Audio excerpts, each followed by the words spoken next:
Hello and welcome to another episode of the Wirral Theatre Festival podcast. You've got me, Robbie. Unfortunately, my co-pilot Craig can't be with us today, but we're very fortunate and lucky to have one of the writers of a show. We have got Cal. Hello.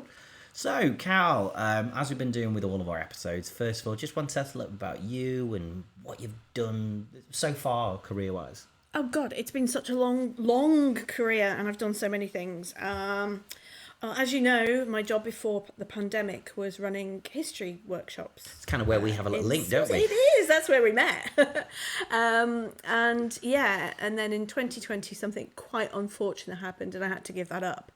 So I'm now, at the moment, trying to finish an MA over at LIPA in Liverpool in acting. So, as well as doing this show. And this show will actually be my final production for my MA. Oh, fantastic. We're very lucky to have that. I'll be writing an essay about it as well. The trials and tribulations. I know. The rise and fall of Cal. Yeah. Sounds like another play in itself, doesn't it? It does, yeah. Just writing the essay, I think, could be another trauma production. So apart from obviously it being part of your MA, like, did you have to do this performance as part of your MA, or was this a choice within it that you made? We have to do a self-propelled, I was going to say. It sounds like I'm going to get shot on stage by a cannon. That would be fun. Yeah. But I don't know if we've got a risk assessment for that. A self-written, a self-penned. An assignment, a live assignment. Yeah. So we have to do something artistic as a project. And actually some people are doing a video project and some people are doing a kind of weird getting people involved project. And I am just doing a play, yeah. Do what you know, do what you love. Exactly. But this is my first solo production ever, so that's pretty scary. Well, we can high five because I'm also doing a solo production. Woo! And if you're bricking yourself, so am I. Excellent. Let's brick ourselves together. It's mainly because I'm used to, it's not that I like to improvise, but I'm not always great at remembering my lines because I don't like to go too in depth with learning them because I feel it's not fresh then. Yeah, I know. It doesn't help the other actor who's nervously hoping I'll give them the line they're looking for. But when you're on your own, it's like, if I go down a rabbit hole, how do I save myself? Yeah, and how do you, I'm writing someone else's story. I suppose at least the benefit for you is you've written your story, so... I don't have an excuse. You should hopefully roughly know, because obviously doing the history stuff, I know my workshops inside out. Yes, yeah. And I don't know, you did have other people at one point, didn't you? Yeah, I did. Did you find it's interesting, I've got to get them to understand how I deliver it, because I know, because I wrote it. Yeah, and that's crazy, isn't it? Because you kind of you know exactly how you want the workshop to go and where you want it to end up. And other people are like, yeah, I know that too, but I'm going to do this. And you're like, oh, God. You'll give them your notes and they'll be like, that doesn't make sense to me. It's like, it makes sense to me. It was almost cathartic when I had to write my workshops down. I was like, actually, I could put a lot more detail in because I make a lot of it up as I go along. Add bits in here and there and forget to update the master plan. But so my main downfall with mine when it comes to it, but we won't talk about mine, is it's someone else's words. So I would like to get their words right. That's it when somebody else has written it. I mean, if I go off track, no one knows. No, exactly. Except the sound man if you've missed a cue. Oh, God. No. There are so many just sound keys. Just get the keys cue lines learned. That's all that's important. That's it, yeah. Just nod. See him in the back going, obviously. Go backwards. Or where are you? Just do the sound We'll have to come up with a move on to the next cue. So how do you go about, because I've never done a one-man show myself before. Have you done a one-person show? No, this is my first. So have you got a process of how you're going to go about learning? Have you finished the script yet? The script is finished. Amazing. Because it wasn't before you went to... You've worked very hard. The script is finished, but I'm very bad at learning lines. So I am just going to have to get my head down and just get it in my head. I'm going to try and break mine into story logs, as I'm going to call them, and try and learn each story. And I have been told that I'm allowed cue cards because the hairdresser would have kept his appointment books and playing hairdresser. So I'm not going to write anything down except the title of the stories I've remembered on different pages, just to jog my memory. Otherwise, I'll just start repeating the same stuff again. I'm going to put a script into my script. You write it on the back of your puppets. I'm just going to read from my script. Because that's it, isn't it? Because although yours is a performance, it's got lots of elements to it. There is some puppetry, wasn't there? There is some puppetry. You were toying with a few ideas in development, weren't you? Yeah, I've always absolutely adored anything with puppets in. Mm-hmm. So when I see a production and then a puppet appears, I'm like a 3-year-old. I just go crazy. What was your first what was your first introduction to puppets? I mean, mine God, was Sesame Street. Yeah, exactly the same. Yeah, that. I mean, I was just in Japan. I have to say that. I was just in Japan. We're not jealous. Yes, we are. And they're in Tokyo. They've got a Sesame Street market. That's amazing. And a restaurant where you can go and have like Sesame Street food. Oh my gosh, I have to go now. It's so cute. And I was just like, oh God, this is my childhood. It's Bert and Ernie. Oh, have I got my Bert and Ernie socks on today? I do have my Bert and Ernie socks on today. Funnily. And probably that's my first experience of puppets. And the Muppet Show when I was a kid. Do you remember reruns of the Muppet Show? See, I do and I don't. I remember more the films, obviously, the Christmas Carol one and Treasure Island. Less so the show until they did a rejig of it. They redid it. Another version in, was that 90s? Late 90s, early 90s? That's right, yeah. But I do remember that. I remember the two old men.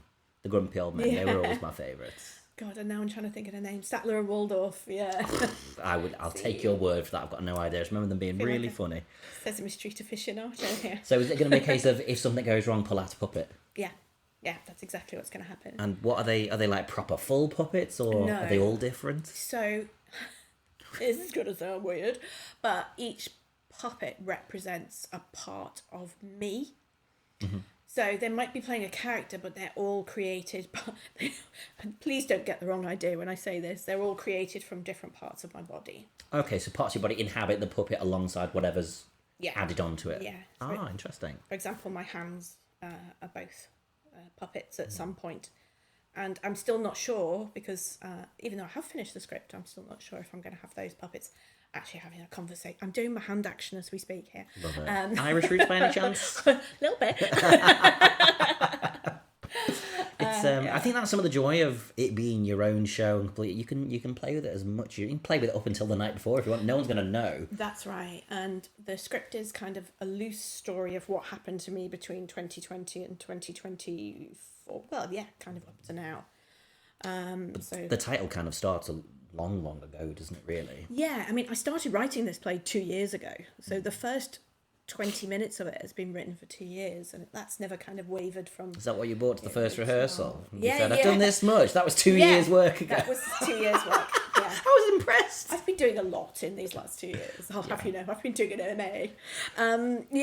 So I was quite pleased with that bit. That bit was written, but then it was trying to bring everything I wanted to bring into the play, which was about 5 different things, and make them all work together. So I knew I wanted puppets. I knew I wanted to talk about invisible disability and chronic illness. I knew I wanted to talk about drag. And I wanted to kind of bring all those in together. So it kind of makes a fusion of all of them. It's like a gorgeous meal. Palliative performance. Yes. I suppose it's like a meze. I love the word meze. It makes me think of Greek food. Oh yeah. I suppose one of the problems though is like you say, like I wanted, like if you've got, it's that marrying of like what I actually want and what the piece requires as well, isn't it? Because as things then it's like evolve. It's a horrible phrase, but they say kill your babies. I was about to say kill your darlings. Stephen King said it, didn't he? Like that's the best bits. Yeah. So I think I've it works had to cut so much out. 8 times out of 10. Some darlings have to stay. Yes. Yeah. But they could have another life elsewhere in another project. So it doesn't mean they're cut. They're just cut from this one. I think there's a line in the show that I say every few minutes is like, but that's another show, because it's like, oh God, there's this as well. Well, the festival's going to run every year. It's just my biography. Be one of those, they're all the rage at the moment, an anthology series. Oh God, yeah. I was born at a very young age. I mean, it's called Cal and the Big C. You've got many more letters of the alphabet to go. I do. I wonder what D will be. No, D will be drag, I guess. Yeah, there we go. It writes itself. Or decal. Or decaf. A decaf.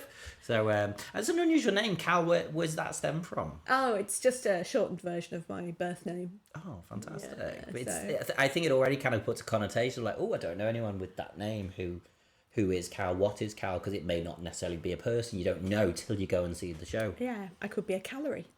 You could be. But it's funny because if you know like a number of non-binary people, there's a load of us. We all seem to go for that name. So, yeah. I thought people just went for because I'm new to understanding that world myself, just for kind of like shortened, neutral versions of, like you say, the birth name. Yeah, there's a lot of phoenixes. It's rising again, isn't it? So I understand the imagery and the iconography. But usually, if I meet, I went to the Hope Street Theatre, and there was a guy on the desk, and I was like, he said, "What's your name?" And I said, Cal Phillips, and he said, "Oh yeah, that's my name too. Not Cal Phillips, but Cal."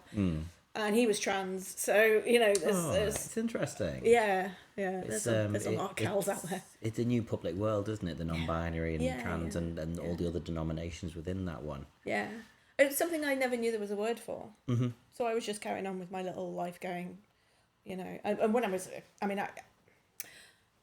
they say sometimes it comes to you late in life. I got the word late in life, but You had the feeling? I had the feeling since I can remember, since I was at least 4 years old. So it's not a new thing to me. Has it brought a sense of peace and calmness that it's... Like people that get ADHD diagnosed and things like it's not that it changes who I am, but I now understand myself. Does actually. Yeah. It just... I think it's nice. I don't like to be categorised, but it is nice to have a word that describes you. And when I first saw the word, I was like, oh my God, that means there are more people like me who feel this way. And I didn't know. I'm not on my own. Yeah, I didn't know that was a thing. I just thought I was some weird little person, living in this odd little... It's just mad, isn't it? Because, I'm a gay man myself. Like, I'm lucky enough to really have grown up in an era where it's still taboo about it, and people might, hit people, be nasty to people, but really... the kids today now in the schools, like, it doesn't bother them. They don't even think twice. It's brilliant, isn't it? And I love that. Like, no one should have to emerge or come out. Or if they do, it should be like, and? Yeah, who cares? If you need to for yourself, you can, but no one, the response should be, okay, should we go to dinner? Yeah, exactly. We've always known. Of course. You were far too excited about getting cactus for your 6th birthday. That was me, by the way. I was going to say, was that you? I've seen the videos, like, what is wrong with you? I'm so excited. It's just a plant. Oh, we planted one of those. But again, for me, like, my parents there was never really a discussion. They were just like, if you're happy, like, really, that is all we care about. I think it was bandied about, like, it might just be a phase, and I think it's not. That was the conversation. But again, I'm very fortunate. Like, my family have kind of been very supportive of just, live your life. As long as you're not hurting people, which I'm not. That's really nice, I think, and I kind of wish that for everyone, Of course, no one should grow up prejudiced. My mum's quite elderly now, and she doesn't quite get it, but she accepts it. She's not... I assume you've sat and tried your best to explain it. I have to explain it at least once a week because she forgets what it is. Is that dementia based, or just that she just forgets? No, she's just forgetful. She's not. She hasn't got dementia at all. But yeah, she's just forgetful. No. She's like, explain that to me again. But the thing is, she loves you as you, no matter what. Probably, that is really all that probably. Well, I don't know your mum personally, but I would assume, if she's in your life, I assume she's got a lot of love for you, no matter what you do. Even if you, but there's, I've never understood, like, we're going off on a tangent, aren't we? Like people who've like killed other people, and their parents still support them because they're just like, I know they've done wrong, but that is my child. Yeah. Like that strong bond, that family bond is like. You can't create that. It's just there. It's really important, actually. Yeah, especially because my dad's not around as well. It's like, it's that last remaining link to that generation, I guess. So, getting back to your show, obviously, that's what this podcast is supposed to be about. Can you give the audience who are listening, or 3 of them probably, we'll get some views, it's a very family. Intimate podcast.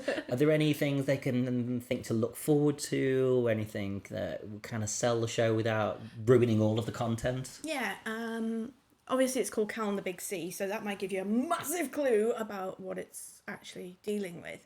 But it's not a depressing show. It's fun and funny and ridiculous. It's mad to put them in the same sentence, isn't it? It's also very absurd and it's a little bit touching. And yeah, I think it's kind of a, I don't know, it sounds weird, a sideways look at cancer, in a way, I guess. Or I've said the word. Well, for those who didn't realise, originally that was in the title, wasn't it? Yeah, and we did advise, someone else advised me, that people won't go and see something with that in the title And that's because fair it's enough. quite a strong thing. But it's mad because I think we should be able to have a conversation about anything. And actually, like you say, yours is the complete flip side of what you'd expect the conversation to be about. Yeah. And it makes it, I mean, from what I know of it already, I think quite cathartic, probably for you, because it's your personal story, your point. Is it completely yours, or have you added some? No, it's completely mine. Yeah. And yeah, it's not an easy listen, but it is funny at the same time. Yeah. And they can take something away, I assume. I hope so. It's a show about transformation. Yeah. More than anything else, I think. And I suppose we're always, as people, we're always transforming constantly. We just might not see it as it happens, but like I'm definitely getting grumpy in my 30s. I was so mellow in my 20s, I think. I was bossy in my teenager. I'm not getting grumpy. I hope it's going to plateau back into mellowness again. Mellowness in your 40s. I hope so. 40s. Before 40. I've got 3 years till 40. I don't want to be Okay. grumpy for 3 years. I'm going to try my best. A mellow late 30s. Mindfulness. Oh, nice. Don't put on a festival, Robbie, would be good advice, because it's very stressful. But we are looking forward to it. And what I love is we've tried to program it so we've got your show, and then there's 3 other biography shows before yours. It's kind of like a night of biographies. I want to be exhausted by my time mine goes on. Do you know what? They might be ready for a weird laugh. Yeah, And there might be maybe. some weird laughs from the sound of it, I think. Yeah, there is. There's some odd things happening. Can they ever feel safe, or will it always be constantly manoeuvring to different positions in your scripts? There's no audience participation, if that's what you Okay, mean. because So I they know can some of the other just- shows do. Just watch, Come and enjoy. Just sit and watch. And be a voyeur. Ooh. To watch. I mean, yes. In the nicest possible way. Come and be a voyeur. Yeah. Cancer Peep Show. Oh my god. Well, that's the new title, obviously. Yeah. That's what we'll change it to immediately. Big C Peep. Oh god. Peepsy. Put 50p in the slot. But it's we're really glad that you've come to our festival. Thank you. I'm really glad to be able to do it. And it's nice to support local performers and people like yourself and myself who've not been on stage for probably a sacrilegious amount of time. I think too long, really. You know, when you were in some of the reading groups and reading, like, you've got such a natural flow for words, like it's a crime that you're not on stage more. And for myself, not because I'm amazing, I just miss being on stage. Yeah, but can I just say you are also amazing when you read. So I'm looking forward to seeing you. And everybody else perform as well. Put any pressure on me. Well, I will try my best. I've got to smoke in mine, and I've already had really? one cigarette, and I didn't die from it. So Ooh. It was it a herbal one or a real one? It was a proper stage one, but I thought Okay. they're quite dry from what I've read. So I just want to make sure I can, I have to Do it without neck coughing 2 for litres of long. water before I go on stage. Do you have any other things in yours apart from puppetry then? Like what style? I mean, would you say it's kind of Brechtian, or have you not really ascribed hello. a style to it? There might be some thespists watching. Well, hello, fellow thespians. No, it's puppetry, it's biography, it's, if you want to get really posh, it's an autoethnography. It's got some comedy in it. I haven't ascribed it to any particular practitioners. I don't think we always have to. Some people like to, but I think as long as it speaks what you want it to speak, as long as the message is there, I think how you get there is it's like when you do essays, and they said to me in uni with formatting, said as long as you're succinct with it and you use the same, pretty much most things are acceptable within reason. Do you know what I mean? Yeah. Well, we're kind of coming to the end of it, so finally I suppose people need to know when and where they can come and see it. Do you know, or do you need me to say? It's the 28th of August, and it's on at 9 p.m. So come and see it, and then go to bed.